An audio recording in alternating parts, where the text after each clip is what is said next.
Everybody, it's great to be back in Tampa again. I'm joined here this morning with Commissioner Mark Glass, Florida Department of Law Enforcement, Special Agent in Charge from the Tampa office, Mark Brutinel, and Special Counsel from our Office of Statewide Prosecution, Rita Peters.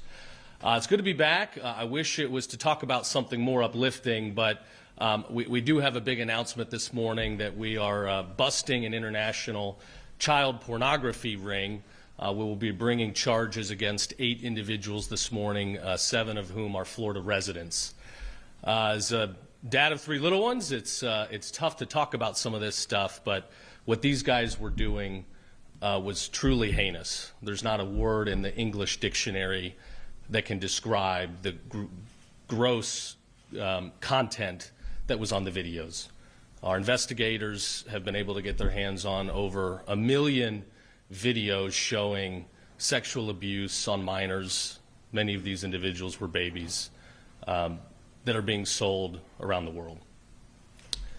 The 2023 National Center for Missing and Exploited Children reports over 36 million instances of suspected child sexual exploitation and over 100 million files related to child sex abuse material. And that's only what's getting reported. This continues to be a problem in our country, in our state. Protecting our kids is not an easy task to begin with, and today, with the access to the internet and social media, it allows these sick predators to more easily get access to our kids. And as I've said, my first 5-6 weeks on the job here, that's going to be a major priority for my office. The individuals that are being busted today that purchased this harmful content, many of them found it through TikTok. It was available online. They found access to a portal where they could purchase this dangerous material.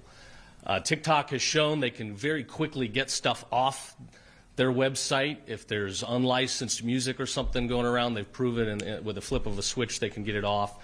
And it's taken too long for them to get some of this pornographic material and avenues to purchase harder, more gross content.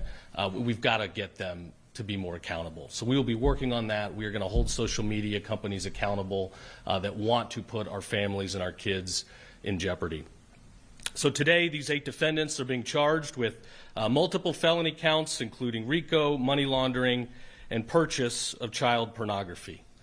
Again, I can't tell you in words how gross this content is, but it shows the dangers, the evil that's out there. It is truly evil.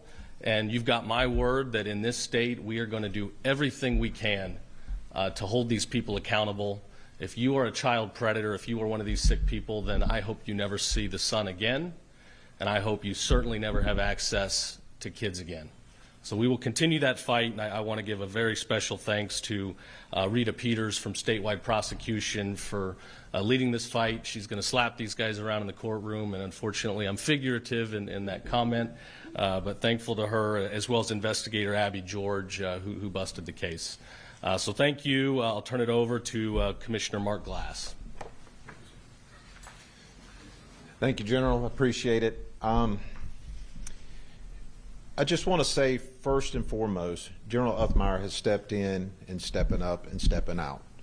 He is really allowing us to just move forward on these types of cases, these long-term cases, and continue on to get these evil, sick people behind bars. I want you to just take a look at that board over here with these folks. And it is just evil. The faces you see there are faces of evil. The General talked about, we can't even talk about what was on those films and what they had because it is that disturbing. More disturbing than you would see even in your movies, way more. It's evil. And the sad part about it, there's many more out there, just like these evil people. Many more, and we know it.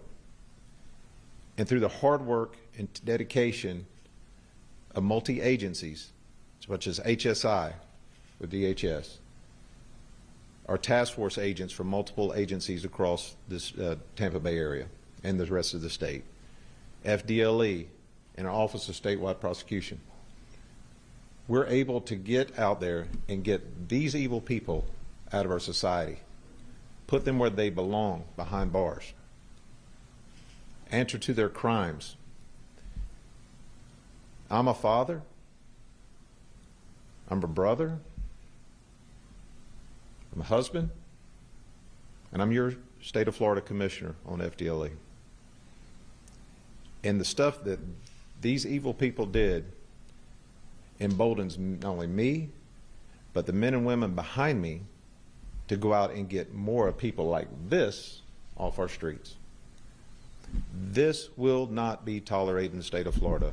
And when I became the commissioner of FDLE, this is one of my highest priorities, is going after sexual predators, sex offenders, child molesters, deviants that do this kind of stuff to our children. Not just our children in the United States, we're talking about children all across the world. We would be remiss not to talk about why it was such important to shut down our border. Children that these evil people do these heinous things with came across our border. I was out there, and the people that looks like that's their mother, it's not their mother. They're just muling the kid. And with HSI out there looking up the unaccompanied minors, we're helping them, FDLE shouldering with them to try to find these children that were brought into our system to make sure they're safe. And we want to make sure that every one of these children were safe that came across that border, that are here in the United States, first and foremost. But ladies and gentlemen, make no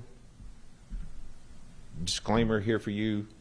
This is evil, and it will not be tolerated in the free state of Florida. I'll be followed up behind me by the Special Agent in Charge, Mark Brutnell, to give you a little bit more in depth about this case. Mark. Thank you, Commissioner, and thank you, Attorney General, for both of your support and your leadership. I know the team really appreciates you guys being here today. Thank you for that. So I'm going to kind of get into a little bit of the weeds of this investigation, which to me, this is one of those career cases. This is one of those cases where you're going to look back 10 years from now and say, I made some change. It was a lot of hard work, and I'm glad I did it, and the results speak for themselves. So what happened was in July of 2024, our agents were working proactively on the internet, looking for individuals that like to sell and distribute child pornography. And our agent found a chat room where he was speaking to an individual who directed him to a website called TributePrintedPics.com, which is on the internet. It's not the dark web, it's the straight internet. So our undercover agent went there and began a conversation with an unknown individual who wanted to sell him child pornography. At the end of the day, our agent purchased 6.7 terabytes of child pornography for $100. So I'm going to put that into context. That 6.7 terabytes is 1.2 million videos and pictures of some of the most egregious, disgusting content we've ever seen. My agent has done this for a long time, and he came to me after that purchase and having to view some of that stuff and said, boss, it was awful. It was awful. For him to say that, it had to be really bad. I've read the affidavits, and it makes me sick. So that's where the case really started off. So within a week after that, working with our Attorney General's office, FDLE and the Attorney General's office, we executed a seizure warrant on that website, TributePrintedPics.com, and we shut it down. We said, you're not selling that stuff on the internet. We shut it down. Within 2 days, several phone calls from law enforcement agencies all across the country, local, state, federal. Thank you guys for doing that. Thank you. A lot of them had active cases, and they could not figure out how to shut this website down. The state of Florida shut it down. So as the case progresses, we identify an individual from New Jersey, Krunamar Modi. We realized he was a money mule for this organization. Let me back up. In the midst of our undercover chat, we also were directed how to pay the $100 for this 1.2 million files. So we went up to New Jersey, working with those authorities in New Jersey. We executed a search warrant at his residence, an arrest warrant, and with all of his electronics, we did a very thorough scrub of his electronics, which produced a treasure trove of evidence. This is where the case really started to take off. We were able to identify an individual by the name of John DeVille. Clearly that was an alias, we knew that at the time, but John DeVille And Mr. Modi had over 500 transactions. So that's the volume of transactions of this CSAM that they were distributing and selling. Knowing that was clearly an alias, that was when the case really took off. That's when our primary goal was to find out who John was. As a part of this investigation, we were able to identify 7 people in Florida that had purchased this material from John through Modi. And those customers were identified as Brett Ryan Moore from Orange City, Michael Andrew Warden from Kissimmee, Jacob Ross Conley from Fern Park, Cody Vance Jordan Muti from Palm Bay, and Israel Cole Thomas from Lakeland. Now there's 2 customers up here on this board that I'm going to just kind of talk about them briefly. The first one is Frankie Pinero Jr. He is from Groveland, Florida. This individual was listed as a sex offender. He was currently on probation from a child pornography arrest that our office in Orlando did in 2019. He got a very light slap on the wrist for that case, and he was also sentenced to 20 years of probation. We know he bought a large amount of this disgusting material from our guy John, and it was on his phone. So I'm pretty confident, and you'll hear from Rita here in a minute, he's not getting probation on this one. There's no doubt about that. Our second individual was a guy named Brett Allen Snodderly from Clearwater. Again, we know he purchased this material from John. During a search warrant at his residence, we found children's underwear at the residence. Now, we did our due diligence. We're positive he's not a hands-on offender, but obviously great cause for concern. His phone, which was very tech-savvy, we had to bring it back to the office, get into it with a search warrant, proper legal service, which we did. Ultimately, you guessed it, lots of CSAM on the phone. So about 7 days later, we get an arrest warrant. We have Clearwater PD go pick up Mr. Snodderly. And when they do, what does he have? He has a new phone with even more child pornography on the phone. I mean, I don't know what to do at this point. You can't fix that, right? So this guy, we have his phone within a week, a new phone, more child pornography.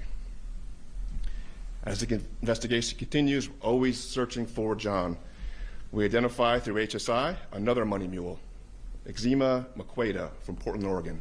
She was a facilitator for the sale of this disgusting material. She has a current arrest warrant now for money laundering. We also identified suspects in Canada and Ireland, and we're working with HSI in that regard.